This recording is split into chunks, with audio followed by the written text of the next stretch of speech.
Attention aux unités dans un calcul. 665 jours, l'astronaute américaine Peggy Whitson est revenue sur Terre le 3 septembre 2017 après son 3e séjour à bord de la Station spatiale internationale. La vie dans l'espace n'est pas sans conséquences. Cette situation affaiblit les muscles, fragilise les os, modifie la vision, altère le sens du goût et perturbe le sens de l'équilibre.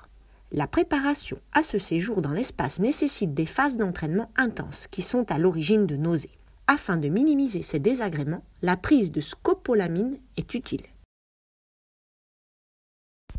La scopolamine est injectée à une concentration en masse CM de 0,4 mg par millilitre.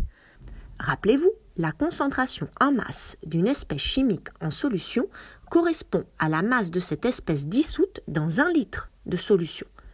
On peut la calculer grâce à la formule suivante, Cm égale masse de soluté divisée par le volume de la solution.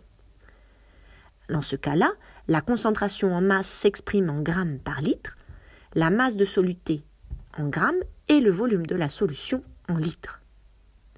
On peut également déterminer une masse à l'aide de cette relation. Voici une application. Calculez la masse à prélever pour réaliser 50 ml de cette solution de scopolamine. Pour réaliser ce calcul, nous avons les données numériques suivantes. Cm égale 0,4 mg par millilitre. L'unité de cette grandeur physique est le milligramme par millilitre.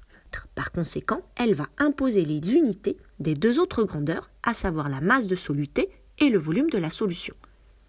La masse doit être exprimée en milligrammes et le volume doit être exprimé en millilitres. Nous transformons la formule et nous obtenons alors masse de soluté égale concentration en masse fois le volume de la solution. Nous réalisons l'application numérique et on obtient une masse de 20 mg. La concentration en quantité de matière d'une espèce en solution correspond à la quantité de matière de cette espèce dissoute dans 1 litre de solution. Nous voyons une grande ressemblance avec la formule de la concentration en masse.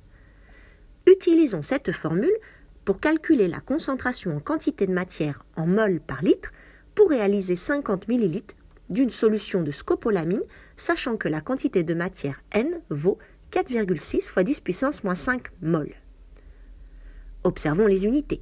Le volume de la solution à réaliser est indiqué en millilitres et la quantité de matière est exprimée en mol. Pour obtenir une concentration en quantité de matière en mol par litre, il faut convertir le volume en litres. 50 ml égale 0,050 litres ou 50 fois 10 puissance moins 3 litres. Attention, les unités sont très importantes. Alors, avant de faire un calcul, vérifiez bien qu'elles sont adaptées. Nous faisons l'application numérique et nous trouvons alors 9,1 fois 10 puissance moins 4 mol par litre. À chaque calcul, pensez-y.